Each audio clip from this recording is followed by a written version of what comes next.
Alors, Erev Tov, quelle heure il est? Voilà. D'accord. Donc, bonsoir à tous et à toutes. Aujourd'hui, on fait un troisième cours, et du coup, dernier cours, sur le sujet qu'on a commencé il y a 2 fois. Comme il y a beaucoup de gens qui n'étaient pas là, je vois la semaine dernière, et la semaine d'avant, Panim Hadashot ou Panim Vatikot qui sont revenus. Donc, je vais quand même faire un résumé un petit peu de ce qu'on a étudié. Attendez, on n'a fait qu'un seul cours, c'est-à-dire le cours de la fois d'avant, c'était une introduction, on a fait un seul cours. Non, on a fait 2 cours, on a fait l'introduction et après... Oui, mais sur ce sujet-là, on n'en a fait qu'un seul. Donc c'est très bien, donc 2 cours, c'est bien, ça veut dire que ceux qui n'étaient pas la semaine dernière n'ont raté qu'un seul cours, Tov Meod. Alors je vais reprendre en vitesse ce qu'on a vu la semaine dernière pour tout le monde, et on va continuer. C'est vraiment la suite pour introduire. Comme vous savez, on fait un cycle sur le Rav Kook. Et dans ce cycle sur le Rav Kook, on a pris comme un échantillon du Henaya. Le Henaya, c'est le commentaire du Rav Kook sur les Agadot. Les Agadot, c'est ce qu'on appelle le Midrash. Et il a fait un commentaire sur la Gemara de Brachot et la Gemara de Shabbat. On a fait un cours d'introduction. On a fait un premier cours. Et donc, ce sera notre échantillon. Ce que j'ai choisi comme texte, c'est un texte qui est relié avec Pessah. Pour vous dire la vérité, c'est que ça m'a inspiré... et en fait, ça me donne aussi une idée en plus que je développe, et je voudrais la garder pour le Shabbat Agadol. Donc, en fait, il y aura 3 cours. Pour ceux qui seront là aussi au Shabbat Agadol, ce sera relié avec le texte qu'on a étudié, je le développerai.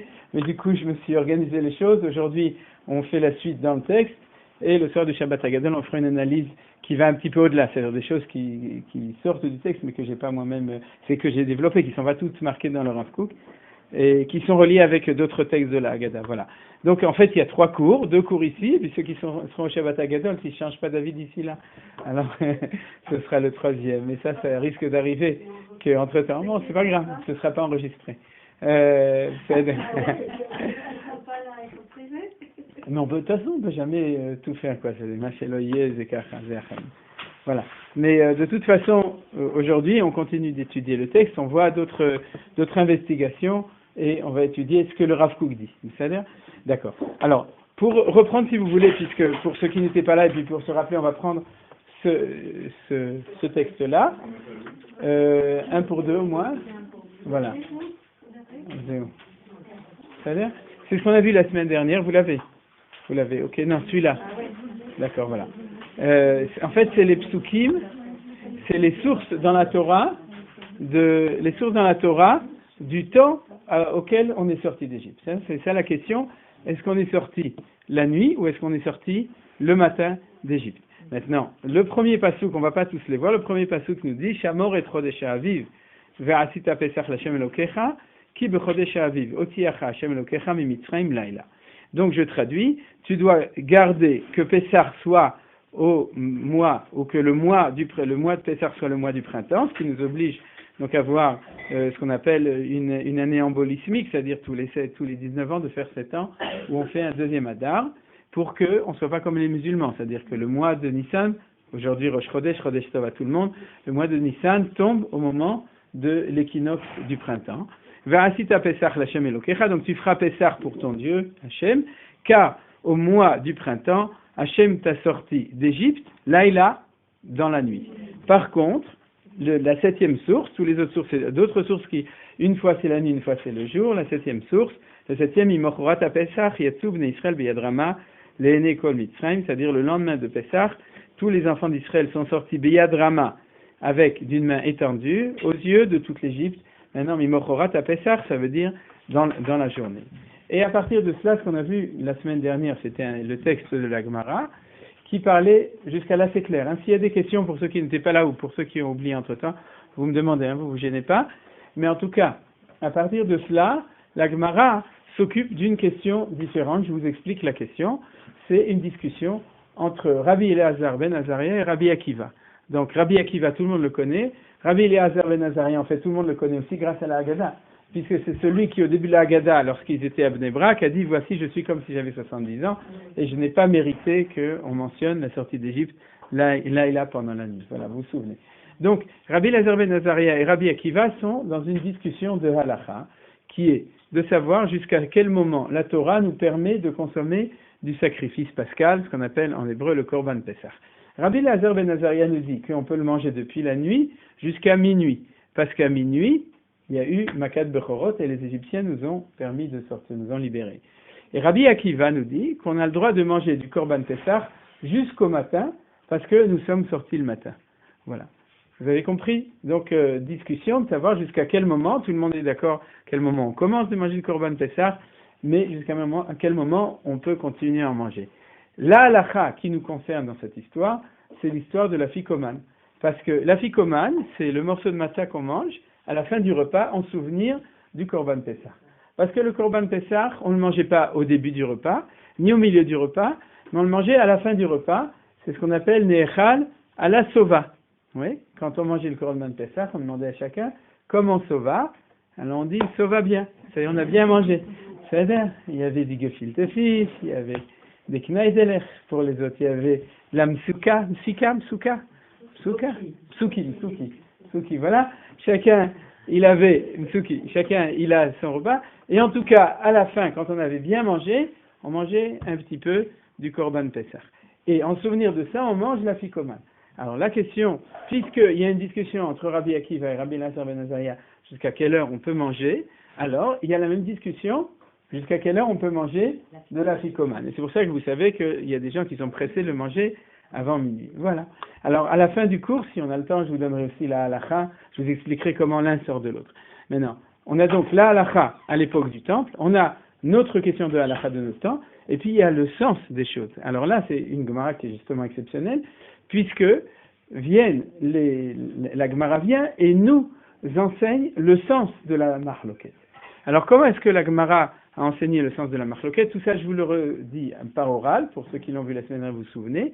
Vient un Amora qui s'appelle Rabbi Abba, et Rabbi Abba il dit à Kol Modim, tout le monde est d'accord, qu'en fait, on a eu 2 temps de Géoula. Le premier temps de Géoula, c'était à minuit, et c'est le moment où les Égyptiens nous ont pressés, Chipazon, de sortir. Et un deuxième temps de Géoula, c'est le matin, c'est-à-dire au moment du lever du soleil, où les Hébreux se sont pressés de sortir, ce qu'on appelle Chipazon Shel Israël. Et comme il y a 2 temps, alors, Rabbi Akiva pense que le plus important, c'est celui du matin, et Rabbi Elazar ben Azariah pense que le plus important, c'est celui de minuit. Voilà. Ça, c'est le texte de la Gemara qu'on a étudié, qui, vous avez vu, on a fini de regarder ça. On peut dire, Rabbi Akiva pense que le pasuk le plus important, c'est le 7e, et Rabbi Elazar ben Azariah pense que le pasuk le plus important, c'est le premier. C'est ce que dit la Gemara. Maintenant, dans l'étude, parce que vous savez qu'une étude de texte, mais là c'est Edet Psukim et la Gemara, c'est une étude qui est sérieuse, c'est-à-dire qui demande, même quand on parle de Haggadah, qui demande d'être pointilleux, de bien comprendre les choses. Le point essentiel que Rabbi Abba soulève, c'est que dans cette stira, cette contradiction qu'il y a dans le texte, on ne nous dit pas Rabbi Akiva pense qu'ils sont sortis le matin, et Rabbi Eliezer ben Azariah pense qu'ils sont sortis à minuit, vous comprenez? Au milieu de la nuit. C'est-à-dire que c'est pas ou ça, ou ça. C'est-à-dire que Rabbi Abba nous dit, le point de départ, c'est que les deux sont vrais. Elou ve'elou, divrei Elokim Chaim. C'est-à-dire c'est vrai qu'il y a un temps de Géoula de minuit et un temps de Géoula du matin. Et la discussion entre Rabbi Eliezer ben Azariah et Rabbi Akiva est de savoir quel est le temps qui est essentiel pour eux. C'est-à-dire qui va fixer le moment où on finit de manger du Korban Pessah, puisque le Korban Pessah, c'est notre préparation à nous pour être apte à pouvoir sortir d'Égypte. Ça va? Vous avez compris? C'est-à-dire que tout le monde est d'accord qu'il y a 2 temps. Seulement le problème est de savoir quel est le temps essentiel. Il n'y a pas de question, c'est que tout est clair. D'accord? C'est barreau. C'est clair?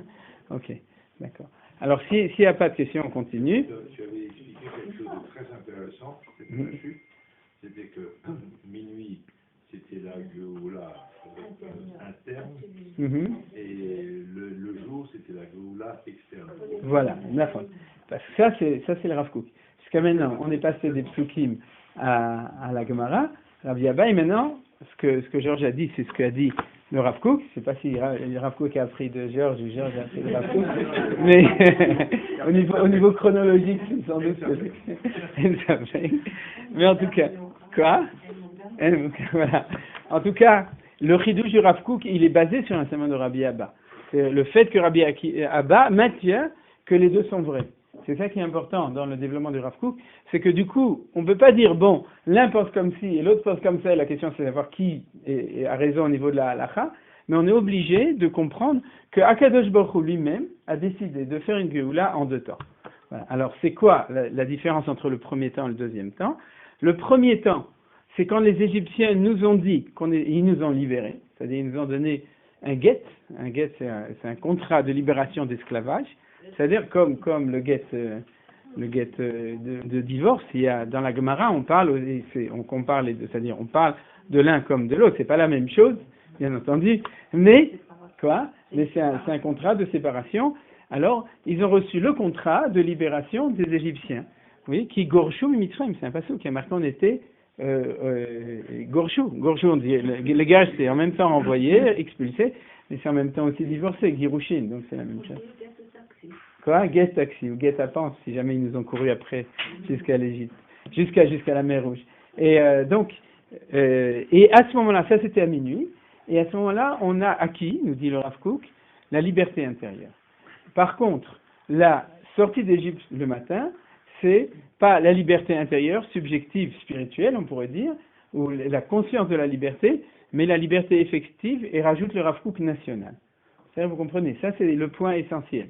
C'est-à-dire que le soir, à minuit, on est devenu libre en nous-mêmes, c'est-à-dire à l'intérieur de nous, on a acquis cette identité de liberté intérieure personnelle, et le matin, on est devenu un peuple libre, effectivement, on est sorti d'Égypte, géographiquement, on est devenu un peuple libre, voilà. Ça, c'est la première idée. La deuxième idée du Rav Kook, et qui est pas moins importante, c'est de se demander, de dire, cette idée-là, c'est une idée universelle.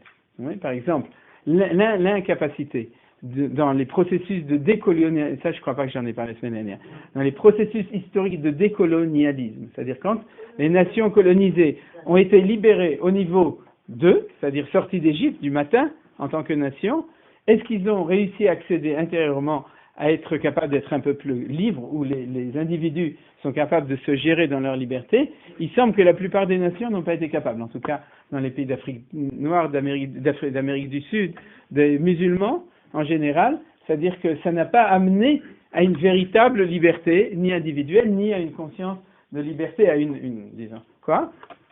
C'est chronologiquement, c'est à l'envers. C'est à l'envers, oui. La liberté personnelle précède la liberté Chez nous.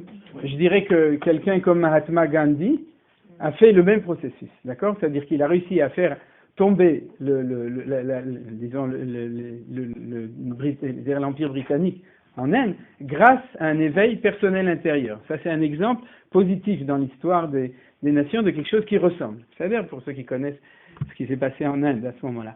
Mais, par contre, les nations où ils ont demandé aux goïms, ils sont tous des goïms, disons aux Européens de les libérer, d'accord, mais il n'y avait pas sans doute cette capacité ou ce processus personnel. Alors on a vu qu'ils sont retombés dans d'autres formes de non-liberté, on pourrait dire. Bon, c'est-à-dire, vous avez compris. Donc, en fait, ce qui veut dire quoi? Ce qui veut dire que dans cette dialectique entre les deux éléments, c'est une dialectique universelle. C'est ce que dit le Rav Kook. Alors, il pose, et là, je crois qu'il faut que je le répète, parce que je l'ai peut-être on l'a étudié, mais je voudrais insister sur ce point dans l'analyse, c'est que le Rav Kook nous dit, qu'est-ce que ça signifie au niveau du peuple juif? C'est-à-dire que, quelle est cette définition de cette liberté pour le peuple juif au niveau de la liberté de minuit, donc la liberté individuelle, et la liberté collective du matin? Voilà. Alors, au niveau de la liberté individuelle, le Rav Kook nous dit que c'est la condition, on l'a vu, c'est la condition préalable à toute la Torah. C'est-à-dire que Dieu nous a donné la Torah, les mitzvot et les midot, comme on appelle, c'est la manière d'être juif, tout ça. La condition préalable à tout ça, c'est le fait qu'on est des hommes libres. Et ça, c'est un enseignement extrêmement important que tout le monde ne comprend pas, parce que les gens pensent qu'en fin de compte, on est sorti d'Égypte pour être esclave de Dieu au lieu d'être esclave de Akadosh Baruch Hu. Allélu Avdei Hashem, velo Avdei Paro, oui, c'est-à-dire on sort de Pharaon pour passer au fait qu'on est esclave de Dieu. Le Rav Kook refuse ça, de manière absolue dans tous ses écrits. C'est-à-dire que la condition pour la religion juive, contrairement à plein d'autres religions, comme essentiellement on pourrait dire la religion musulmane, qui est une religion de soumission, c'est-à-dire de l'islam, de la soumission, la condition pour pouvoir recevoir la Torah, nous dit le Rav Kook, c'est qu'il faut qu'on ait acquis cette liberté intérieure individuelle, c'est-à-dire cette liberté effective de l'homme.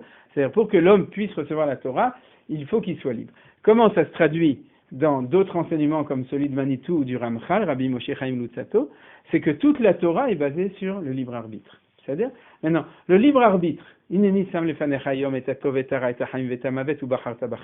c'est-à-dire c'est le passage qui dit, je mets devant toi aujourd'hui le bien et le mal, la vie et la mort, et tu choisiras la vie, donc tu choisiras tu choisiras le bien. Cette manière dont Akadosh Baruch Hu nous donne la Torah, avec une responsabilité. La responsabilité, c'est que si tu fais le bien, tu reçois le bien. Si tu fais mal, tu reçois le mal, normalement. Mais vous savez très bien que ça ne marche pas aussi simplement. Si? Mais pas libre à l'époque. À quelle époque? Les années à Torah sur la sortie d'Égypte. Pourquoi? C'est seulement à Purim, c'est ce qu'on a appris il y a quelques années. Sur Kafaleh marqué Gigit. Ah ouais, alors donc zut, c'est raté. C'est bon, mais on a vu que c'est pas vraiment qu'on n'était pas libre, mais tu as raison, c'est-à-dire que c'est la difficulté d'une révélation qui est tellement forte. Mais d'un autre côté, il y a toujours quand même une condition préalable de liberté.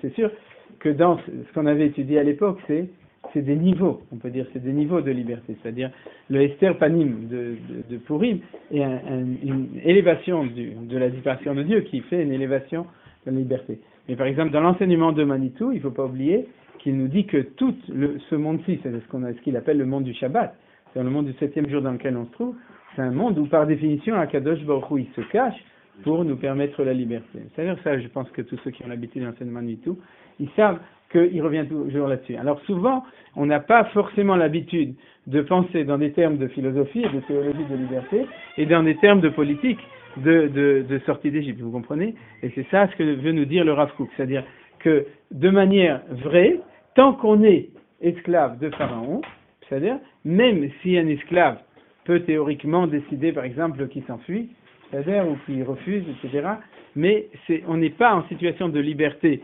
on pourrait dire sociologique, politique et tout suffisante pour que la Torah puisse nous être donnée. C'est-à-dire, donc ça, c'est un point qui est extrêmement important que nous dit le Rav Kook. La sortie du soir, c'est la condition préalable à notre identité de réception de la Torah. Quand on a reçu la Torah au Har Sinaï, on n'aurait pas pu recevoir la Torah tant qu'on n'était pas sorti d'Égypte, qu'on n'était pas libre, qu'on n'avait pas la sortie d'Égypte. C'est pour ça d'ailleurs que c'est le 4e des Leshonot Shel Geoula. Vous savez qu'il y a 4 langues de Geoula. Veotseti, Vetzalti, Vegalti, Velakarti. Vous connaissez, hein, c'est les 4 langues de Geoula qui sont reliées avec les 4 coupes de la soirée du Seder. C'est-à-dire que au début de Vaïra, quand Dieu nous dit qu'on va sortir, il utilise 4 langages successifs. Tout d'abord, je vous sortirai des souffrances d'Égypte. Ensuite, je vous libérerai de l'esclavage. Ensuite, je vous sortirai effectivement d'Égypte. Et ensuite, je vous prendrai comme peuple. Et le commentaire de nos sages dit que les 3 premiers, c'est les 3 stades successifs jusqu'à ce qu'on soit sorti d'Égypte. Et le 4e, je vous prendrai comme peuple, je serai pour vous comme Dieu. C'est le stade du don de la Torah. Donc ça fait partie du processus de la sortie d'Égypte, de recevoir la Torah en tant qu'homme libre. C'est bien. Alors je crois que ça c'est un point important. Qu'est-ce que vous voulez dire? Au Sinaï, on n'était pas tellement libre, hein. C'est Benishma, hein. Ah, c'est ce que tu as dit. C'est-à-dire qu'il nous a mis la montagne. Mais n'oublie pas qu'avant on a dit Naseh Benishma. C'est-à-dire après il nous a mis la montagne en faisant une imposition. C'est vrai. Mais on a dit Naseh Benishma, il nous a quand même demandé d'abord si on voulait bien la recevoir. Bon, c'est vrai, on est toujours dans des dialectiques ou dans des études d'affinement des choses, c'est vrai.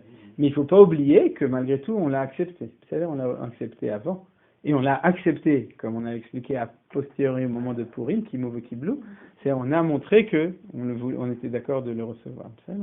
D'ailleurs, à l'époque du premier temple avant, on a fait remarquer, c'est pas parce que Dieu nous l'a imposé qu'on l'a fait, parce qu'on voit bien que les Hébreux, à l'époque du premier temple, ne faisaient pas la Torah tellement, hein, ils faisaient un peu le contraire, puisqu'ils faisaient Giloui Arayot, Shichud Dalim, Avodah Zarah, ils faisaient tout ce qu'on pouvait faire pour ne pas faire ce que Akadosh Baruch Hu voulait qu'on fasse. Donc il y avait quand même une liberté.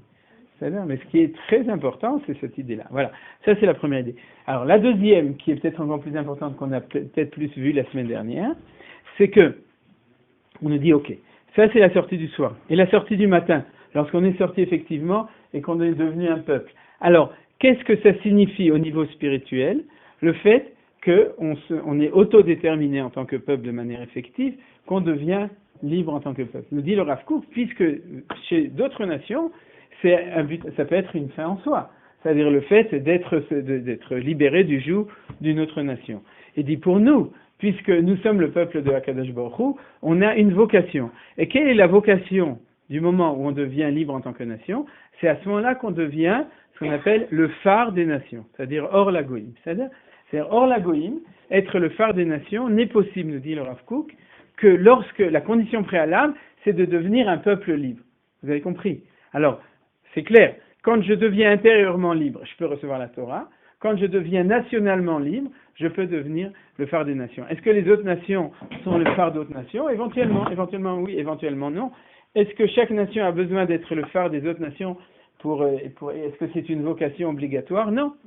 Ouais, il y en a qui sont effarés, non, qui n'ont pas le phare d'autres nations. Par contre, nous, on a une vocation d'être hors la goïm. Dans les psukim, que vous avez peut-être encore devant vous, dans le dernier passage on avait remarqué que c'est marqué clairement dans la Torah, puisqu'il y a marqué, Mimochorat à Pessah, Yatsub ne Israël, Beyad Rama le'ene kol Mitzrayim. Alors le mot le'ene kol Mitzrayim sous-entend ou signifie que ce qui était important, c'est qu'on sorte le matin pour que, aux yeux de toute l'Égypte, toute l'Égypte sache qu'on est sorti. Traduction de notre temps, on sort, on reçoit cette dimension de libération, de liberté nationale et collective, afin de le faire aux yeux de toutes les nations, puisqu'on revient de toutes les nations du monde, c'est-à-dire des 70 nations du monde. Donc, le fait de redevenir une nation libre, autogérée, en Eretz Israël, etc., c'est la condition préalable pour pouvoir être le phare des nations. Est-ce que les choses y sont claires? Donc, c'est une autre dimension que les goïms n'ont pas. C'est-à-dire, individuellement, recevoir la Torah, collectivement, devenir le hors la goïm. Alors là, je fais une toute petite parenthèse, je ne sais pas combien j'en ai parlé la semaine dernière, une constatation. Premièrement, c'est que pendant 2000 ans d'exil, on n'était pas du tout hors la goïm, parce que les goïms ne voulaient pas recevoir notre lumière, même si nous, on clamait qu'on est le phare des nations. En fait, quoi? On n'avait pas de terre, on n'était pas une nation. C'est-à-dire une nation sur une terre indépendante. Voilà. Mais c'est un fait.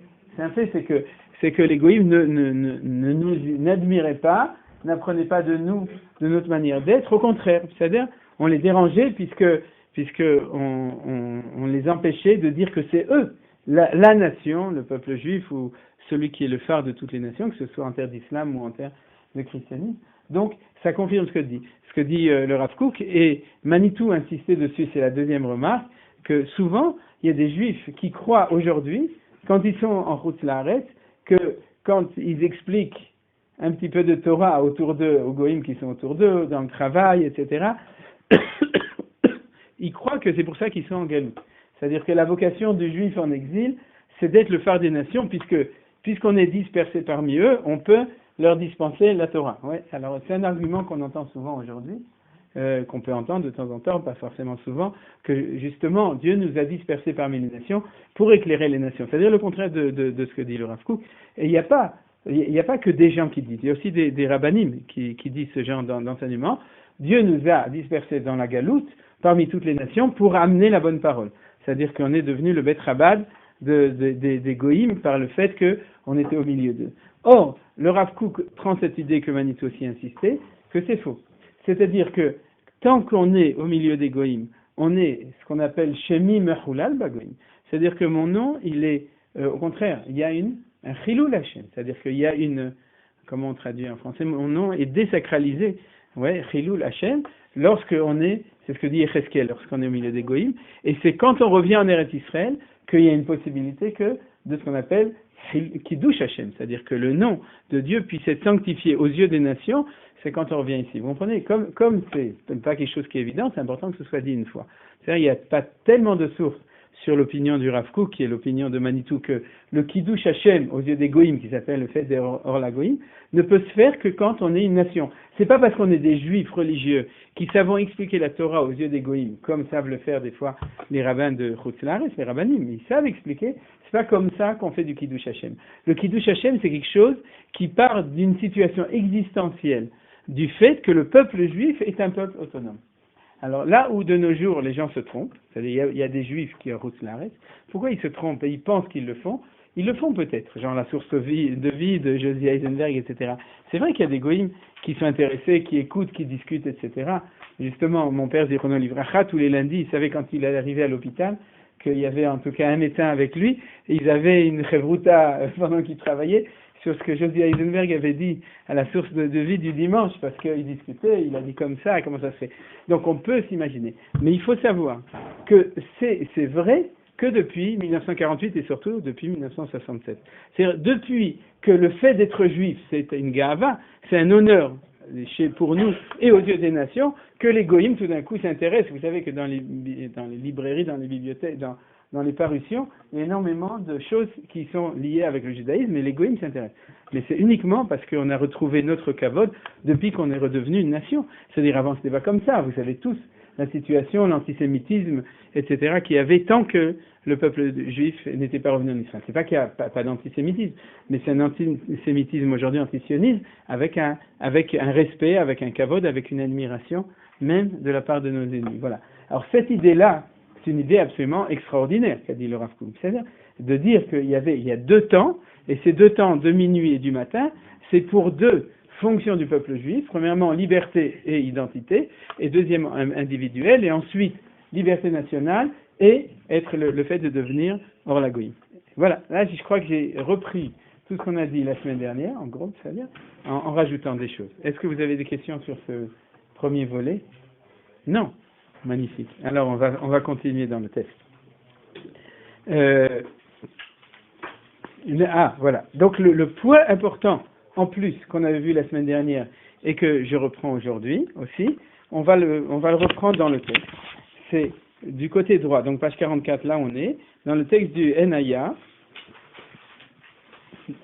44, tout en bas, 6 lignes avant la fin, Omnam nechleku ageulot leshtain. Vous voyez, parce que c'est un point qui est extrêmement important.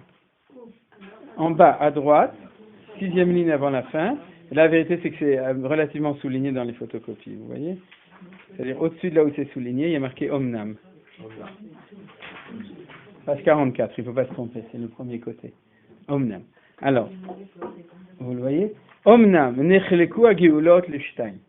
Geulat ha'erev ou Geulat ha'yom. C'est-à-dire que, en fait, comme nous avons dit, la Géoula s'est divisée en deux, la Géoula du soir et la Géoula du matin. Mi pene shayu atidim lachzor ou l'ishtabed, nous dit le Rav Kook. Pourquoi est-ce que Dieu était obligé de faire de cette manière-là? C'est ça la question.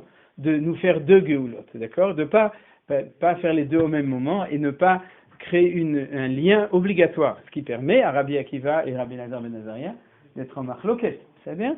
C'est pourquoi? Parce que on était atidim, c'est-à-dire on était voué, il était prévu qu'on devait retourner en esclavage. C'est-à-dire l'esclavage de toutes les galouillottes qui étaient depuis Babylone, etc., jusqu'à disons le shiboud, la galoute de Rome. Ora shelo yavo alem hashibud kim lafsik peulatam al zulatam. C'est-à-dire que pourquoi est-ce qu'on a eu deux temps?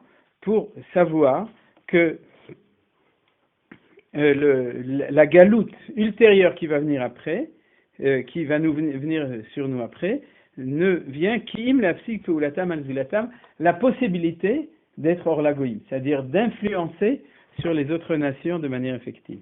Aval, cependant, romemut nafsham veitronam ha'atzmi shezachuba begeulat ha'erev, l'élévation de leurs âmes, de leur esprit, veitronam ha'atzmi, et c'est pas une supérieure, leur conscience autonome, chez Zachuba, qu'ils ont reçu Bageulat Ha'erev, dans la Géoula qui vient la nuit, c'est-à-dire celle qui s'appelle la Géoula individuelle, Davar Ze Kayam La'ad Velo Yasur Mem. Cette chose-là, c'est une acquisition éternelle qui est ineffable, qu'on ne peut pas effacer. Qui libne Israël Avadim, c'est ce que dit le Pasuk dans Parashat Be'ar, car, dit Hachem, les enfants d'Israël sont mes, je traduis exprès, serviteurs, pas esclaves, c'est-à-dire, sont mes serviteurs.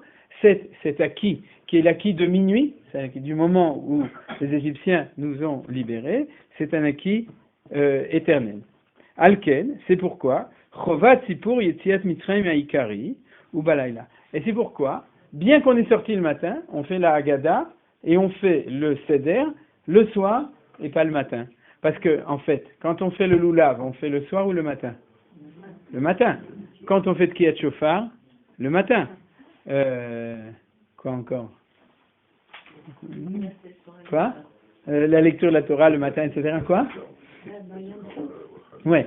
Yam Souf le matin, etc. En général, le Hallel, c'est le matin. C'est-à-dire que, en général, le rituel des fêtes, c'est le matin. Le seul où vraiment le point essentiel, c'est le soir, c'est le Seder. Et pourquoi? Pour nous dire que l'acquis ineffable de la sortie d'Égypte, c'est celui du soir. Quoi? Purim aussi, l'essentiel, c'est le matin. Toutes les mitzvot, etc., même la kriya du matin est plus importante.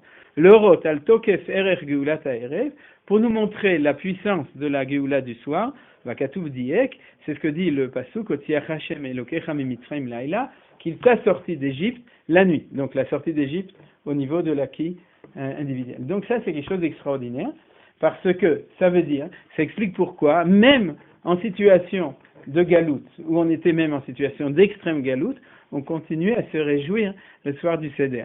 Alors que, comme j'ai dit la semaine dernière, si jamais les deux choses étaient imbriquées de manière obligatoire, c'est-à-dire au niveau de la Torah, si Dieu nous avait donné les deux choses en même temps et au même moment, et donc il n'y aurait pas eu de marloquette entre Rabbi Eliezer ben Azaria et Rabbi Akiva, à ce moment-là, on aurait tout perdu. Comme j'ai dit, si jamais les Arabes, possibilité absolument impensable, prenaient possession de la France et jetaient tous les Français en dehors de la France, c'est-à-dire, je parle des Français, c'est-à-dire, et que ça devenait un État islamique, le 14 juillet, personne ne danserait sous les, ouais, sous les quoi?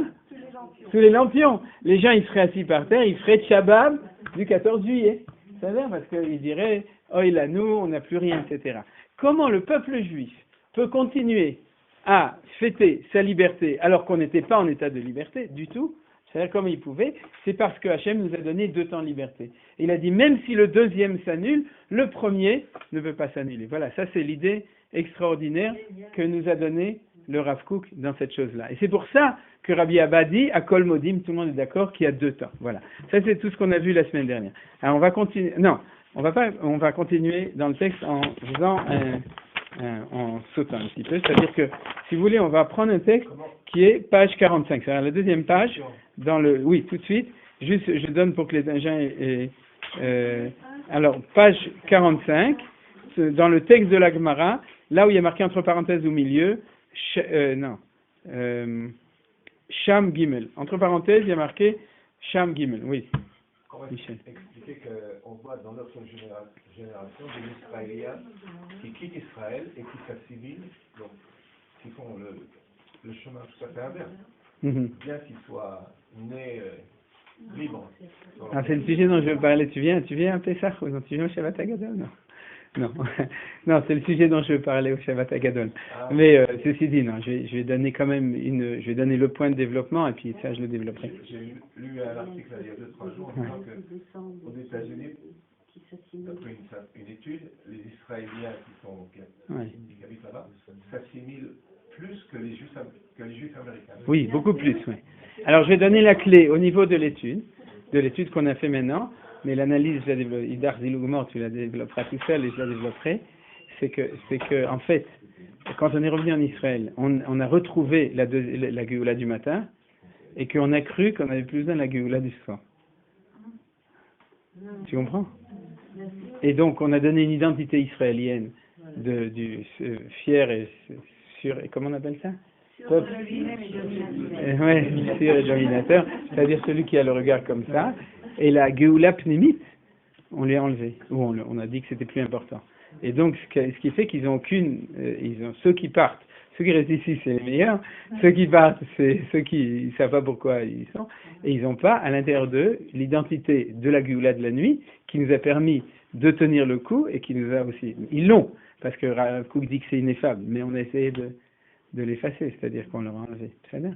Voilà. À mon avis, c'est ça le point d'étude dans cette analyse, parce que, pourquoi c'est une analyse importante? Parce que si la Torah nous a séparé les deux, c'est que théoriquement, on peut imaginer qu'il y a l'un sans l'autre, dans l'autre sens. C'est-à-dire que le Rav Kook nous a présenté l'option de la première sans la deuxième, d'accord? C'est-à-dire celle de la nuit sont celles du matin.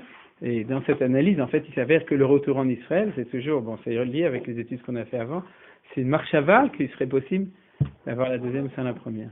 C'est là. Alors voilà. Alors je développerai un petit peu, mais c'est important que tu aies posé parce que ça permet quand même d'ouvrir la réflexion sur cette chose-là. C'est la crise aujourd'hui de l'État d'Israël.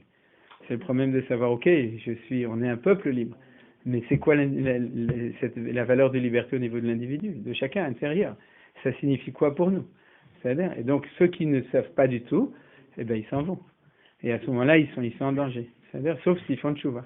Parce que des fois, il y a aussi plein d'Israéliens. C'est pour ça que les Chabadnikim, ils ont compris que si tu veux faire tchouva aux Israéliens, il faut aller les chercher en Chutz-Laretz, c'est-à-dire au Népal, c'est-à-dire Shama ou Nofel, Népal, et quand il arrive là-bas, il perd cette identité collective. Il la perd, c'est-à-dire il se rend compte qu'il l'a plus, puisque tout d'un coup il se découvre en dehors, et à ce moment-là il commence à se demander qu'est-ce qu'il a, en quoi il est, et donc si le Chabadnik l'attend là-bas, il réussit à le pêcher, et du coup il sort de Chipazon, il se dépêche, et il se dépêche de se pêcher. Voilà. C'est ce qui avait dit qu'en Israël il y a trop d'Israéliens et pas assez de Juifs.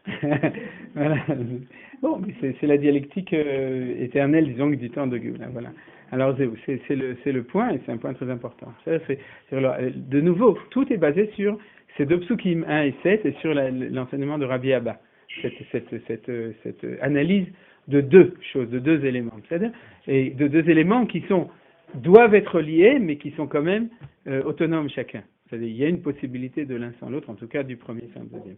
Voilà. Alors du coup, on va continuer là-dessus, on va prendre un texte, vous l'avez. Vous voyez dans page 45 le texte qui dit comme ça. Et je prends 2 mots avant, ayez, asher ayez. Vous voyez? Avant le mot sham gimel, c'est-à-dire dans le texte en haut du Enaya, il y a marqué en plus petit sham gimel.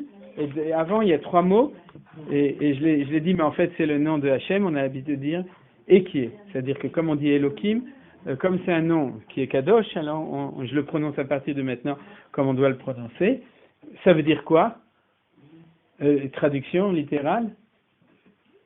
Oyez bonnes gens? Non, on dit pas oyez. Je serai. Alors, je serai qui je serai. Ça fait un peu coluche, d'accord? Qui suis-je? Je suis qui je suis. Je viens de chez moi, je rentre chez moi. Donc en fait, à Kadesh Baruch Hu, quand Moshe Rabbeinu lui demande, quand il se retrouve au moment du buisson ardent, et il lui dit, je vais aller parler aux enfants d'Israël, leur dire, Hachem s'est réveillé et a décidé de vous libérer d'Égypte. Ils vont me demander Machemo, comment il s'appelle, Maomar Aleem, qu'est-ce que je vais leur dire? Et à ce moment-là, à Kadesh Baruch Hu, il est dit, dis-leur que mon nom c'est je serai Asher je serai celui qui sera. C'est-à-dire, je serai celui qui je serai. En fait, c'est 2 fois. C'est à la première personne. Je serai celui que je serai. Vous avez compris? Alors, c'est tout à fait hermétique. C'est-à-dire, maintenant, il lui dit ça, et après ça, il dit, Amarlo akadosh baruch hu le Moshe. Dieu a dit à Moshe, Lech emor lahem, va leur dire à Israël, Ani haiti imachem beshibud ze, vani ye imachem beshibud galuyot. J'étais avec vous au moment de cet esclavage, celui d'Égypte, Vani Yeimachem, et je serai avec vous, Beshibud Galuyot, dans l'esclavage dans les autres esclavages. Amar le Fanav, dans les autres Galuyot, Beshibud Galuyot. Vous avez compris le sens de Yacheri du coup, vous savez? Voilà, c'est ça. C'est-à-dire, il a dit à Moshe, va leur dire que de même que j'étais là, bien que vous m'avez pas vu, c'est-à-dire, vous m'avez pas vu, vous me demandiez, oui, où tu es quand vous étiez à Auschwitz, ou bien quand vous voyez qu'on emmurait les enfants dans les pyramides, vous demandez où est-ce que tu étais. Et alors, quand ils vont me demander ça, et c'était ça la question, Moshe Rabbeinu a dit, je suis bien embêté. Qu'est-ce que je vais pouvoir leur dire? Et Hachem lui dit, réponds-leur, vous inquiétez pas, chaque fois qu'il y aura une galoute, je suis avec vous, comme vous m'avez vu déjà cette fois-ci. C'est-à-dire, comme j'étais, je serai les prochaines fois. Alors, Moshe Rabbeinu qui avait de l'humour, il a répondu, Amar le Fanav, il a répondu, Ribono shel Olam, Daya le Tzara Besha'ata.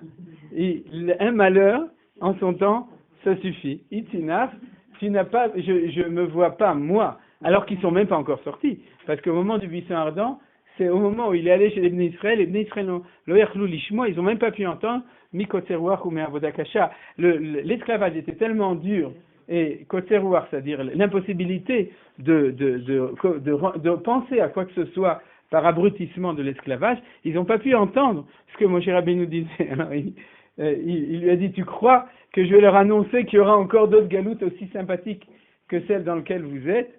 Dayal et Tzara Besha'ata, il suffit. Amarlo Akadosh Baruch Hu, et Akadosh Baruch Hu lui répond, Lechem Orlaim, va leur dire, Eye Shlachani Alechem, je serai, m'a envoyé chez vous. C'est-à-dire, alors, ça veut dire quoi? Ne leur parle pas du suivant, parle-leur que de celui de maintenant. C'est-à-dire, il y a marqué 2 fois, mais c'est le nom de Dieu, de sa providence en temps d'exil total. Vous êtes d'accord? Alors, on voit que, comment le Midrash était basé, c'est que, en fait, on voit très bien que dans le texte, c'est comme ça que ça s'est passé.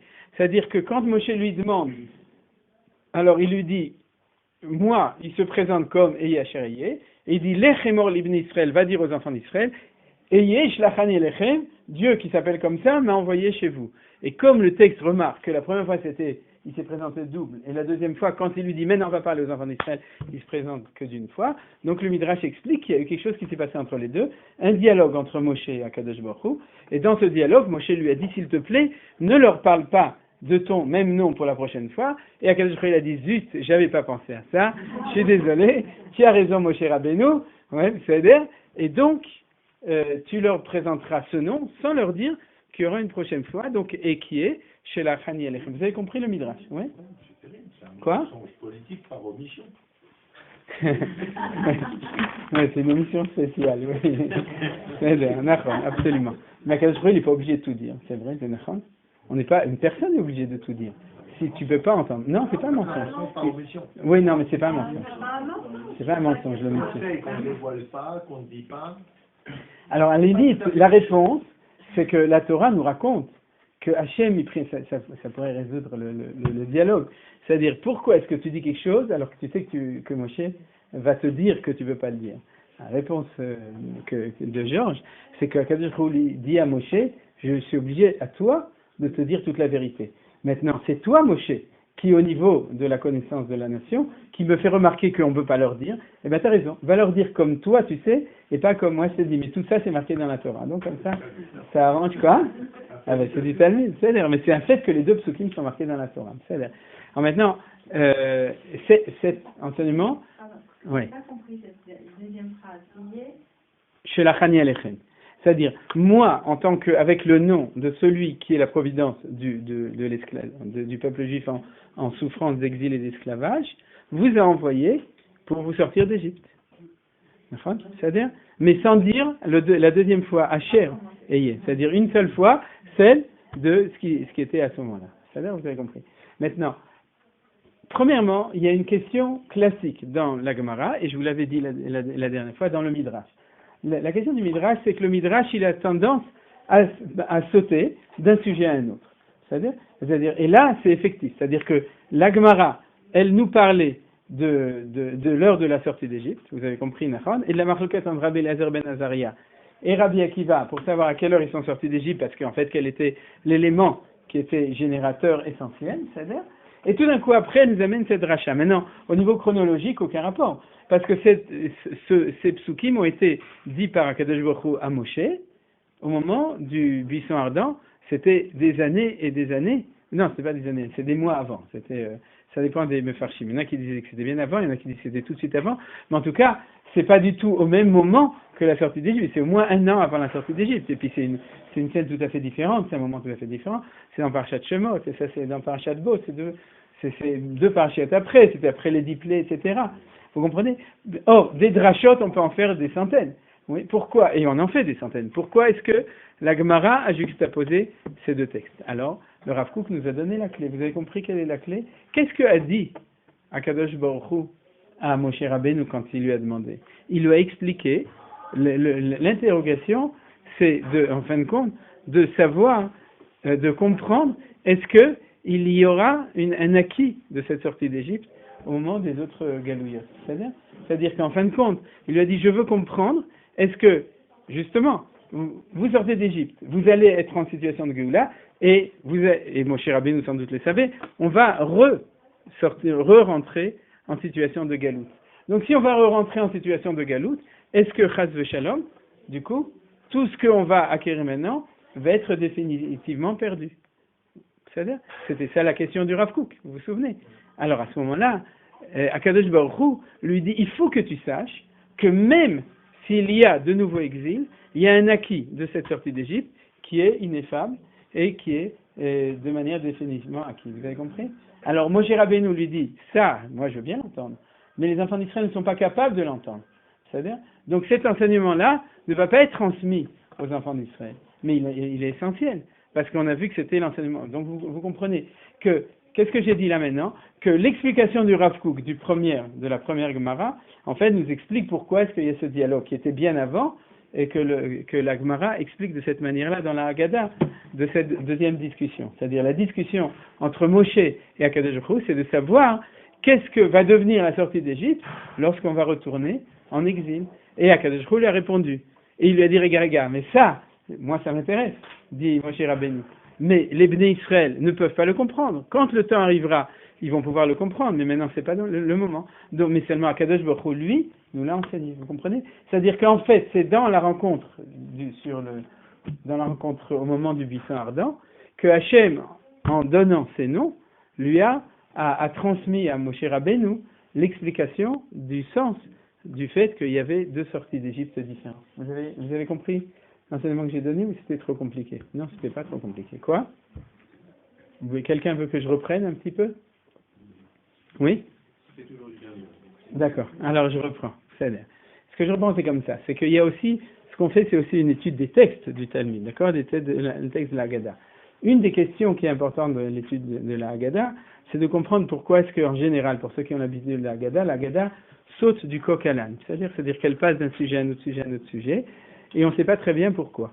Alors, il y a des commentaires qui sont des commentateurs pshat, qui disent, ah oui, mais parce que c'est le même Rav qui l'a dit, ou parce que il y a un petit lien, etc., au niveau que c'est comme si c'était une pensée associative, comme notre pensée à nous, qui vogue d'un sujet à l'autre. Il y a des gens qui voudraient expliquer comme ça. Maintenant, les commentaires qui sont sérieux, les commentateurs qui sont sérieux disent que non, que si jamais le texte de la Haggadah nous parle de différents sujets, en fait, c'est comme si elle nous faisait une image complète des choses, comme avec les impressionnistes, c'est-à-dire qu'elle nous donne un point, et encore un point, et encore un point, afin qu'on réussisse à retrouver une image complète des choses.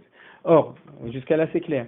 Maintenant, l'enseignement du Rav Kook, dans le fait qu'il nous a dit que la sortie d'Égypte était un acquis même pour les autres galouillotes, puisqu'il y a deux temps. Il y a celui de la sortie nationale qui est perdu, mais celui de l'acquis intérieur qui n'est pas perdu. C'est la question essentielle du fait que dans l'histoire, on sort d'une galoute, on devient libre, on rentre dans une autre galoute, on redevient libre, on rentre dans une troisième, on revient libre. Alors, est-ce que c'est un mouvement où chaque fois qu'on retombe en galoute, on perd totalement tous les acquis de la fois d'avant? Ou est-ce qu'il y a un progrès dans l'histoire d'éléments acquis qui sont ineffables, qui sont acquis définitivement? Vous avez compris? C'est une question essentielle. C'est une question de savoir est-ce que c'est un mouvement aléatoire ou un mouvement cyclique, ou bien est-ce que c'est un progrès dans l'histoire du peuple juif et du coup l'histoire universelle. Alors comme c'est la deuxième réponse qui est obligée d'être la bonne, alors la question de Moshe Rabbeinu à Kadosh Baruch Hu, c'était de comprendre en fait comment tu diriges ton monde, c'est-à-dire où tu es quand on est en galoute, où tu es quand on sort de galoute, où tu es quand on retombe en galoute et où tu es quand on ressortira de galoute, c'est-à-dire et est-ce que c'est justement quelque chose où on retombe à la même chose ou est-ce qu'il y a un acquis? Et cette question, c'était la question de fait de savoir que Moshe Rabbeinu lui disait, on va sortir mais on va retomber. C'est-à-dire, alors qu'est-ce qui se passe? Akadosh Baruch Hu lui a dit, t'inquiète pas, il y a quelque chose, et en fait, ce qu'on veut expliquer par le Rav Kook, c'est que ce qu'il y a, c'est qu'on va retomber, mais ce qu'on a reçu à la sortie d'Égypte, on l'a reçu, et c'est définitif. C'est-à-dire? Voilà. Vous avez c'est-à-dire? C'est plus clair maintenant la deuxième fois. Si vous voulez, je recommence une troisième. Alors, d'accord. Maintenant, on va étudier un autre texte qui va lier avec le deuxième midrash. Alors, le deuxième midrash, j'ai sauté directement le troisième. Si vous voulez, on va l'étudier, on va le reprendre un petit peu dans le texte de la Gemara et on va étudier le texte du Rav Kook en bas. Alors, regardez dans le texte de la Gemara, c'est page 44, on retourne en arrière.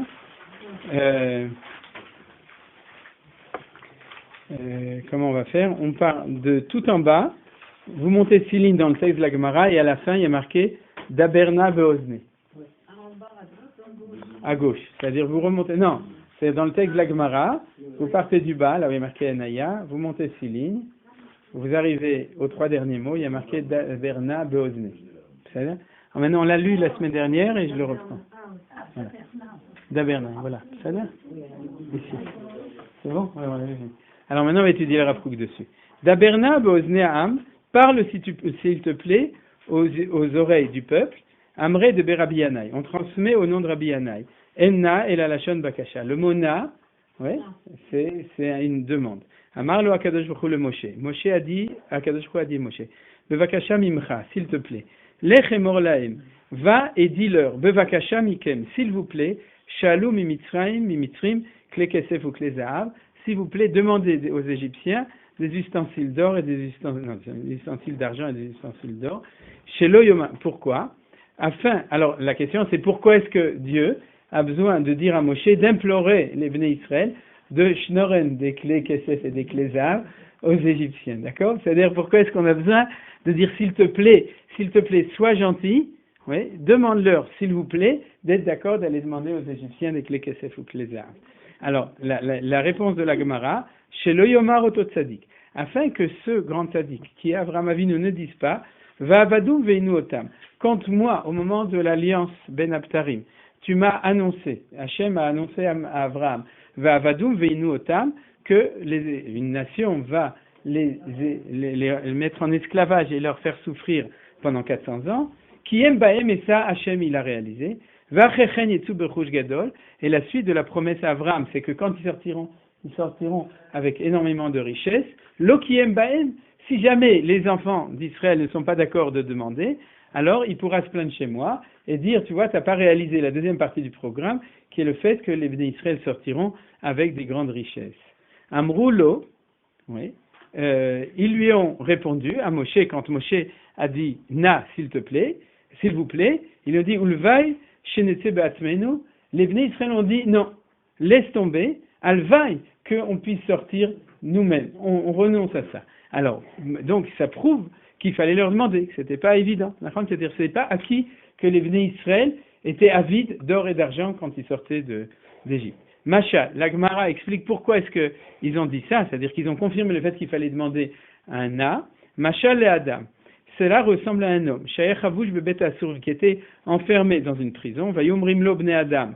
Et les gens lui annonçaient, le Machar Motimotra, demain tu sors. Mibet Asurim, de la maison de la prison, Venotim Lecham Amon Arbe, et on te donne beaucoup d'argent. Omer Lahem, il leur dit Bevakasha, la suite c'est donc page 45, Mikem, s'il vous plaît, Otioni Miyad, Venim Vakash Klum, sortez-moi tout de suite et je ne demande rien. Voilà. Ça c'est le texte de la Gemara, maintenant on va regarder le commentaire du Rav Kook. Vous voyez, ce que vous verrez, c'est que ça continue à s'intégrer dans le développement général.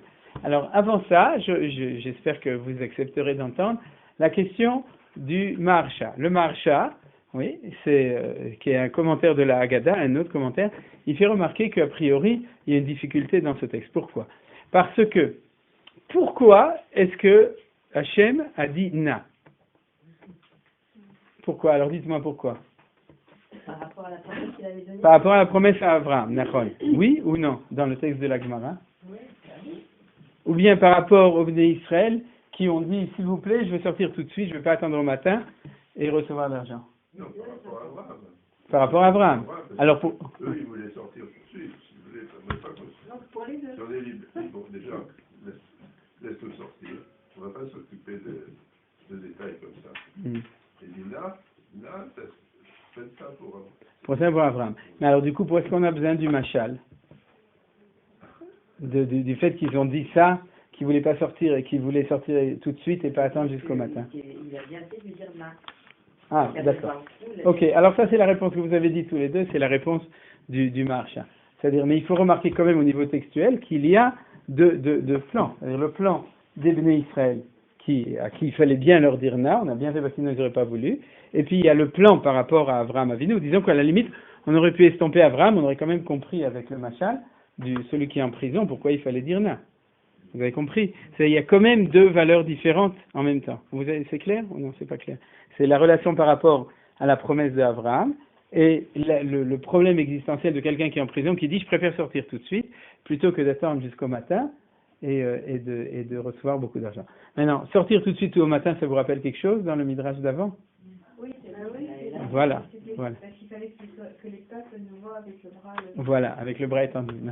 Alors c'est là que le Rav Kook va se baser, c'est-à-dire de dire que si le machal, l'histoire de la personne qui est en prison, c'est celui à qui on dit tu sors demain matin, et il dit je veux sortir tout de suite, donc à minuit, donc c'est qu'en fait on fait une relation entre cette idée et l'idée précédente. Alors c'est ça qu'on va voir maintenant dans le texte du Rav Kook, et il va aussi nous indiquer la relation avec Abraham Avinu, c'est-à-dire que pas seulement dans l'événement du fait que n'importe quel prisonnier préférait peut-être naturellement sortir tout de suite et ne pas attendre jusqu'au matin, qui sait s'il sera encore en vie le matin, et renoncer à l'or et l'argent qu'on pourrait lui donner s'il attendait jusqu'au matin.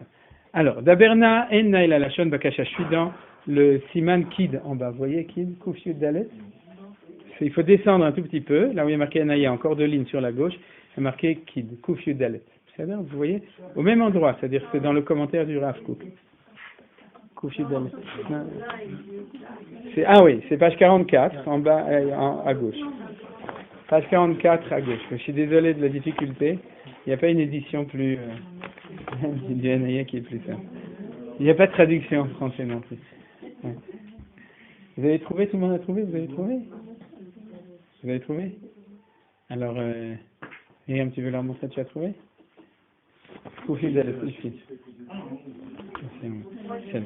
Daberna, ouais. Pour le NAR, on travaille un peu. Ouais. C'est pas parce que quand il a promis qu'il sortirait de la Rouge Gadol, normalement ça aurait dû venir de l'extérieur vers eux. C'est-à-dire, c'est pas à eux d'aller demander ce refuge. Peut-être que dans la promesse, ils pensaient que l'argent et le refuge Gadol viendrait de l'extérieur. Mais là, il leur demande de demander ce refuge. En plus, non. C'est pas la même chose. Donc ça demande un effort qui n'était pas prévu peut-être au départ. Non. C'est ça le nar. Ouais, ça c'est la Gemara suivante, on n'aura pas le temps. C'est le texte juste tout de suite après, c'est-à-dire le Kouf Tet Vav. Si on n'a pas le temps de le voir ensemble, je pense pas, alors tu le verras avec. C'est-à-dire alors Daberna, mais c'est la remarque que la Gemara fait et que le Rav Kook explique, c'est cette difficulté. Donc c'est encore une dimension en plus. Et on va voir que tout ça s'explique si jamais on rentre au fond des choses. Alors je prends le texte. Daberna ena el alashon bakasha. Amar lo HaKadosh Baruch Hu le Moshe bevakasha mimcha imorlehem l'Israël bevakasha mikem shalu v'chuli. Ça c'est en caractère grâce et la citation de la Gemara. Ikar hakavana eliona shel yetzia berechush gadol. Donc dit le Rav Kook, l'essentiel de l'intention eliona de Dieu du fait de nous demander de sortir avec une grande richesse. Aya kedé le romem et ruach ha'am shenitan beshefel matzav avdut shanim rabot. C'était afin non pas de les enrichir, mais le romem et ruach ha'am, d'élever le moral. On traduit le moral du peuple. Shenitan, qui était le moral, beshefel matzav, c'est-à-dire au plus profond au plus bas, à cause de l'esclavage, de tant d'années d'esclavage. Beteva ashpalat nafsho, c'est-à-dire qui a mis dans sa nature le fait que, comment on appelle, le regard sur lui-même, c'est-à-dire comment on appelle ça, tadmit atzmit, notre Introspection. Non, tadmit c'est notre image, ouais, notre image à nous, elle était au plus bas, veino mevakesh gdolot, et du coup on est incapable de demander d'être quelqu'un de grand. Voilà. Voilà. Alors en fait, qu'est-ce que nous dit le Rav Kook? Vous vous souvenez qu'on sort l'ennemi de Mitzrayim, seulement il faut sortir Beyadrama. D'accord? C'est-à-dire que ce qu'on a vu, c'est qu'on doit être... J'explique d'abord, ensuite on va lire la suite, c'est plus simple. D'accord? On doit être hors la goïm. Pour être hors la goïm, nous dit le Rav Kook, il faut qu'on sorte Beyadrama. C'est-à-dire qu'on sorte Beyadrama, c'est comment on dit ça? Bekomaskoufa, c'est d'être fier, la tête haute, voilà, de sortir la tête haute. C'est ça ce qu'on appelle Yadrama. C'est-à-dire de sortir la tête haute. Voilà, exactement. Mais pour sortir Beyadrama, la tête haute, alors que nous étions pendant 210 ans esclaves, et que pendant 210 ans on nous disait que nous sommes le peuple le plus misérable, le plus nul, le plus horrible, le plus méchant, et le plus tout ce que vous voulez du monde, d'accord? Ayen Erer Shylock dans le Marchand de Venise, dans Shakespeare, d'accord? C'est le Duke. Alors à ce moment-là, on avait une image de nous qui était tellement dévalorisée, voilà, c'est en élevé, qu'il fallait faire quelque chose pour élever cette image. Et c'est ça l'intuition ou l'explication extraordinaire du Rav Kook. C'est pour ça qu'on avait besoin de sortir de Rouge Gadol avec beaucoup de biens. C'est pas la finalité du fait d'être riche, si j'étais riche, d'accord, c'est le fait d'être en situation d'avoir la tête haute. C'est-à-dire, c'était ça la finalité. Alors, vous comprenez le machal, parce que qu'est-ce que nous dit le machal? Le machal nous dit, sortez déjà à minuit. Mais non, parce que sortir à minuit, c'est sortir en tant que juif, qui est sûr que en son fort intérieur, il est libre et il est rempli de Torah de spiritualité, mais dans sa relation vis-à-vis des nations, il est incapable d'avoir la tête haute et de dire nous sommes le peuple élu, c'est-à-dire et nous valons quelque chose et nous sommes quelque chose. Vous comprenez que la question du Rav Kook est une question extrêmement importante, c'est-à-dire parce que il faut pas seulement que ce soit les aînés Mitzrayim aux yeux des Égyptiens, c'est-à-dire qu'on devienne hors la goïm, il faut qu'en tant que peuple, à nos yeux, à nous, en tant que nation, on doit être fiers. C'est-à-dire, c'est recouvrir une fierté Gavat Yechida. C'est-à-dire la fierté du fait, une dignité. Voilà, c'est recouvrir la dignité. Yafé, c'est le bon mot. C'est-à-dire, qu'est-ce que vous voulez dire? Shala, d'emprunter. Il y a deux explications et tout ça c'est relié avec ce texte dans les commentaires et aussi dans le texte de la Torah, les commentateurs. Il y a deux écoles. Il y a une école qui dit qu'ils ont uniquement emprunté, par exemple le Or HaChaim HaKadosh, je ne me souviens pas de tous, mais tous les commentaires, le Even Ezra, Ramban, tu verras que tous traitent de cette question-là. Une partie des commentaires dit qu'on a emprunté et qu'on n'a pas demandé en cadeau, c'était dans le plan de HaKadosh pour qu'ils nous poursuivent et qui est la sortie de Kriyat Yam Souf. C'est-à-dire que ça faisait partie du stratagème du fait qu'en fait on a dit qu'on sortait que pour 3 jours, qu'on allait faire la fête, et qu'officiellement on a demandé les clés Kesef ou clés Zahar pour faire le service divin à ce moment-là. C'est pour être habillé avec des belles robes, d'accord, et puis pour pouvoir l'utiliser pour le service divin. C'est-à-dire, et ça c'est l'école qui parle d'emprunt. Maintenant, il y a une deuxième école qui dit qu'en hébreu de Torah, l'ishol, c'est comme on dit, on demande, c'est demander, c'est-à-dire, mais demander en cadeau. C'est-à-dire que c'était clair, sans ambiguïté, que l'ishol, c'était en fin de compte demander qu'il nous le donne, pas qu'il nous le prête. C'est-à-dire, donc il y a deux possibilités. C'est-à-dire,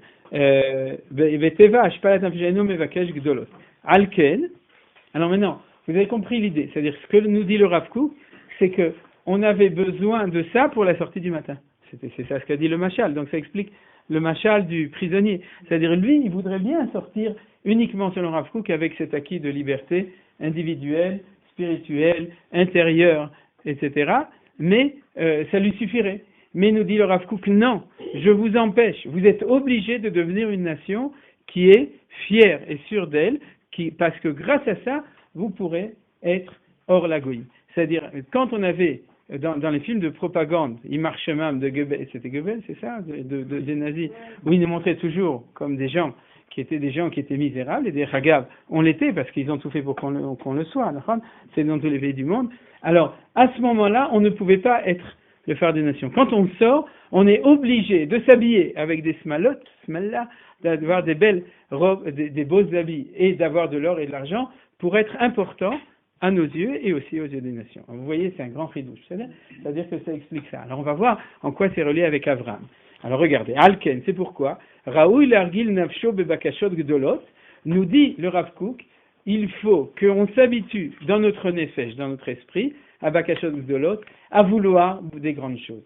Vous comprenez? Aujourd'hui, c'est l'identité israélienne. C'est le fait qu'on a la tête haute, c'est le fait qu'on n'a plus peur des nations au niveau militaire, et c'est le fait que le peuple juif ne se suffit pas d'être de choses miskenim. On n'est pas assis ici en Israël et c'est pas grave si on mange que du pain avec un petit peu de fromage maigre. C'est un non. Il faut qu'en Israël, tout soit mieux que partout. C'est-à-dire, on doit être les meilleurs partout. C'est la famille meilleure, vous connaissez en Alsace. Et quoi? Bien sûr que c'est un danger, alors il va en parler après. On est toujours dans la dialectique des choses. Mais le Rechush Gadol, c'est ça. Le Rechush Gadol, c'est même la Rechush Anout. C'est le fait de vouloir le Rechush Gadol. Je veux montrer à tout le monde que je suis le plus beau, et je le suis. Le plus riche, et je le suis. Le plus génial, et je le suis. La vérité, c'est qu'en Galout aussi, on voulait le montrer. Mais seulement... Quoi? Ouais. C'est individuel et ça marchait pas en fin de compte à Bourgogne. C'est que plus on leur montrait, plus ils avaient envie de tout nous voler et de nous exterminer pour pouvoir le prendre notre Rechush Gadol qu'on avait réussi à faire en Galout. Alors qu'aujourd'hui, c'est quelque chose qui est un acquis. Et ils l'ont pris, ils avaient envie, ils le prenaient. Oui, vous comprenez, voilà. Donc les Vakashot Gdolot, Kedei Sheyavo Mizegam Ken Lishot, les Gdulot Bemalot Anefashot Vamidot Ailionot. Nous dit le Rav Kook, pourquoi? Parce que Mitoch, à partir du moment où on a une aspiration au niveau de la dignité et de la richesse, c'est-à-dire quelque chose qui est totalement, on pourrait dire au niveau matériel, c'est grâce à ça qu'au niveau spirituel, on va aussi aspirer à des grandes choses. C'est-à-dire que c'est celui qui n'aspire pas au niveau matériel, Bezeshu Makom à un certain moment, même sa Torah, elle devient un petit peu, comment on dirait, c'est-à-dire son idéal, il devient un peu ratatiné. C'est-à-dire même ses idéaux, ils se ratatinent, et que c'est un peuple qui a une grandeur, une aspiration, qui peut aussi, on le voit, c'est la Torah d'Eretz Israël qu'on a appris. C'est une Torah qui ne se suffit pas des 4 coudées de la halakha. Vous vous souvenez, c'est ça qu'on a vu. Donc, je veux une Torah grande, une Torah qui parle de tout, une Torah qui parle dans toutes les langues, une Torah de spiritualité, de tout ce que l'on veut. C'est-à-dire parce qu'on aspire à la grandeur. Alken. C'est pourquoi le Rochen Zeika Tachlit Lishof et la Avata Kesef. Alors, c'est le problème qui a été soulevé. C'est que c'est embêtant. Parce qu'on risque de s'arrêter au premier stade. On risque de devenir une nation pour qui l'idéal, c'est la matérialité. C'est le fait de réussir.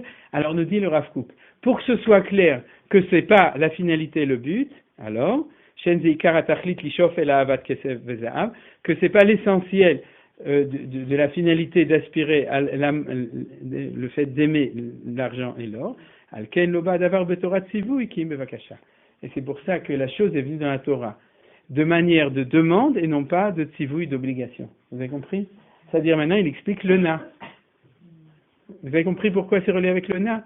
Si jamais Dieu nous oblige à le faire, ça sous-entend que c'est quelque chose qui est essentiel en lui-même. Si on dit s'il vous plaît faites-le, ça veut dire je veux que vous le fassiez. Mais s'il vous plaît, c'est-à-dire c'est pas quelque chose d'impératif. Parce que c'est un moyen et c'est pas un but. Pour reprendre l'image du prisonnier, ça ressemble, je trouve, enfin, je ne sais pas si c'est une bonne comparaison, mais ça ressemble à quelqu'un qui serait gracié, mais à qui on ne reconnaîtrait pas que c'est une injustice, par rapport à quelqu'un qui serait complètement réhabilité et qui recevra en plus une indemnité. Voilà, il y a fait tout à fait d'accord. C'est tout à fait vrai. Mais la réhabilitation, c'est aussi nous-mêmes par rapport à nous-mêmes et c'est aussi vis-à-vis des nations. Mais c'est essentiel. Mais c'est aussi relié avec notre image de nous vis-à-vis des autres, etc. C'est-à-dire en tant que nation. On voit que dans la politique israélienne, c'est un point essentiel. La vérité, c'est que Bibi, il le fait très bien. Au premier niveau. Kesef Vezav. C'est-à-dire que... c'est vrai. C'est-à-dire que... Non, je sais, je ne rentre pas dans la politique. Je pense que s'il a fait quelque chose, c'est qu'il a dit, on va devenir une nation importante aux yeux des nations, pas seulement militairement, etc., mais on va montrer que si on peut, et si on veut, on va écraser tout le monde, et on veut, etc. Et c'est ce qu'il dit dans tous ses discours. C'est-à-dire qu'en fin de compte, il est en train d'appliquer la volonté de Dieu de Vachezei Yetsu Berechush Gadol. Vous comprenez? À l'époque des Mapai Nikim, en fait, c'était plutôt dans des idéaux de justice, de kibbutz nikim, mais en fait, ils se mettaient dans les poches. Mais c'est-à-dire, cette idée qu'on va être les meilleurs, c'est-à-dire, c'est Bibi. C'est tout à fait ça, c'est-à-dire. Et en soi-même, ça prouve qu'il a raison. Sauf que le problème, c'est le na. Vous avez compris? Le problème, c'est le na. C'est de comprendre qu'on ne peut pas s'arrêter là, parce qu'en fin de compte, c'est nefesh gdola begouf gadol. Comme on dit nefesh bria begouf bari, c'est-à-dire il faut avoir une âme saine dans un corps sain. Alors aujourd'hui, on dirait une grande âme dans un grand corps. C'est-à-dire, on est en train de construire un grand corps. Alors le problème, c'est de savoir est-ce qu'on est en train de remplir d'une grande neshama. Alors il ne faut pas s'inquiéter, comme nous dit Rav Kook, ça se fait naturellement. Dès que tu as grandi le kli, alors ça se remplit. Mais il faut le voir, il faut s'en rendre compte, on pressent ça, mais on voit qu'en fin de compte, il a raison, il fait ce qu'il faut, sauf qu'il faut toujours s'occuper du na. C'est de comprendre. Quoi? Il ne faut pas seulement le remplir avec de la matérielle. Voilà, c'est ça. Il faut comprendre que c'est un moyen, et c'est pas un but, donc c'est un na, et c'est pas un tzivouï bevakasha. Vous avez compris? C'est exactement ce que tu as dit dans le machal. C'est de dire, il faut, s'il te plaît, fais-le, tu es obligé de le faire, c'est essentiel, mais c'est quand même une réhabilitation, c'est une restructuration, mais c'est quand même encore que un moyen pour arriver à quelque chose de plus haut, parce que de nouveau, comme nous dit toujours le Rav Kook, liberté, liberté, pourquoi? Liberté, d'accord? Liberté individuelle pour l'identité religieuse, on pourrait dire spirituelle, liberté collective, parce qu'on est voué à être le phare des nations, c'est-à-dire à celui qui éclaire le monde entier. Des Hagav, c'est toujours la même chose. C'est ça qui est le plus important. Le peuple juif, c'est le Tsinor qui éclaire les nations, tout le monde entier. Mais ça se fait quand on sort de Galout. Alors je continue. Rucham hashafel litromem aleder utam asma mesubalim beosher. C'est-à-dire leur esprit qui était donc complètement à plat va s'élever lorsqu'ils vont se voir eux-mêmes alourdis de richesse. C'est-à-dire qu'en fin de compte, c'est un moyen thérapeutique pour pouvoir élever leur esprit. Veimze yedou, mais malgré tout, ils doivent savoir, si vous avez perdu, c'est là où c'est souligné, chez l'oseu tachlit amevukash, que ce ne c'est pas ça la finalité de ce que Akadosh Baruch Hu nous demande. C'est uniquement s'il vous plaît. C'est-à-dire, c'est pas le tachlit, c'est pas la finalité.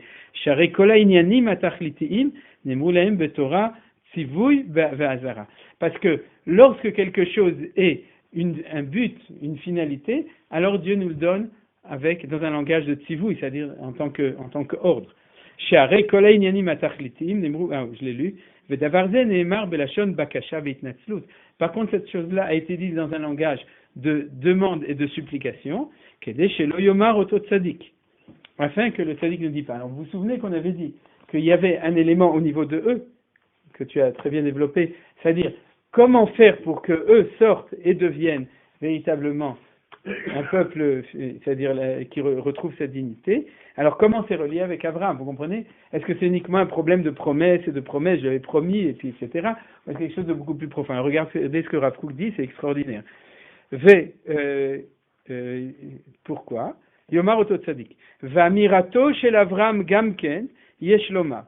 Et le langage d'Avram ou le discours d'Avram Gamken aussi, yesh lomar mipne shekol matarato. Il faut dire parce que toute sa finalité, Aïta le'amiduma makeret et Hashem. Parce que tout le but d'Abraham, c'est souligné de nouveau, chez Kol Matarato, tout le but d'Abraham, c'était de fonder une nation qui connaît Dieu. Umodia Shmoa Gadol Baolam, et qui annonce le grand nom de Dieu dans le monde, Aliede Metsiuta Ve'anagata, oui, par sa réalité et la manière dont il dirige le monde, qui est d'ailleurs chez Asaou Alavashalom Biito et Chad Baolam, comme il l'a fait lui-même alors qu'il était uniquement un. Qu'est-ce que veut dire le Rav Kook? Et ça, c'est une idée extraordinaire. Où est-ce qu'on voit au niveau des patriarches le paradigme d'un patriarche qui est fier, qui a de la dignité, qui a la tête haute et qui passe son temps à proclamer le nom de Dieu aux yeux de tout le monde sans avoir peur de qui que ce soit? Qui c'est? C'est Abraham. C'est l'histoire d'Abraham. Donc lui, il était tout seul et il nous a montré l'exemple de ce que c'est qu'avoir la tête haute, d'être digne. Et d'un autre côté, Abraham, est-ce qu'il a marqué qu'il était riche? Oui. V'Avraham kaved meod ba'kesef ba'za'av va'avadim, etc. Pourquoi la Torah nous raconte ça? Qu'est-ce que ça nous intéresse? De dire qu'il était Rothschild? Non, pas du tout. Pour nous expliquer selon le Rav Kook que c'était sa manière d'annoncer, de proclamer le nom de Dieu dans le monde. Il n'allait pas comme un Eber, comme un Misken, ouais, comme quelqu'un qui a des cheveux longs, des habits râpés et qui se promène à Trafalgar Square, ou à Fifth Avenue, et qui annonce la venue du Messie, etc. Il se promenait comme un roi.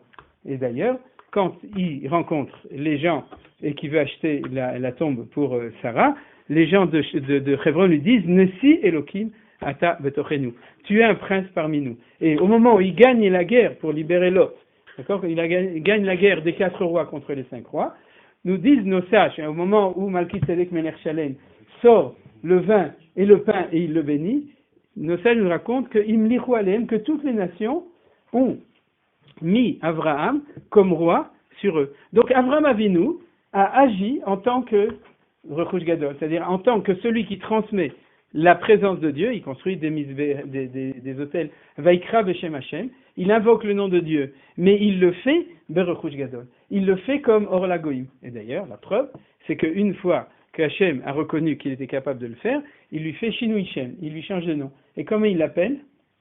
Abraham, Av, Hamon, Goïm. Alors on a une nouvelle explication. Av, Hamon, Goïm, c'est pas que tu es les ancêtres de toutes les nations, tu es la lumière des nations.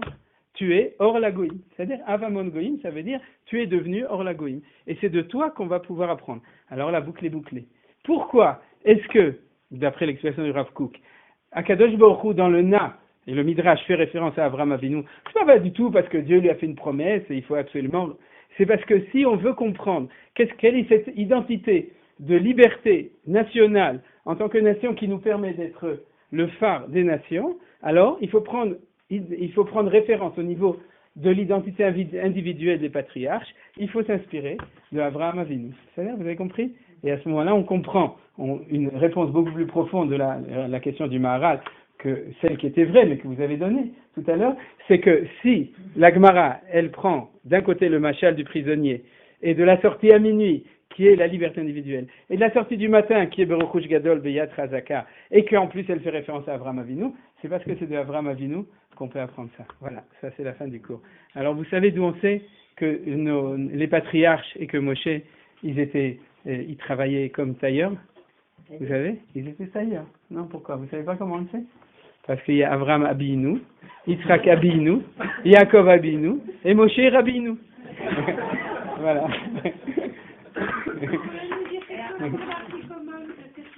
Quoi? Ah, la chacha la ficomane. Ah, une minute. Vous voulez une minute? Ce qui est extraordinaire, c'est que, en fin de compte, qui a raison?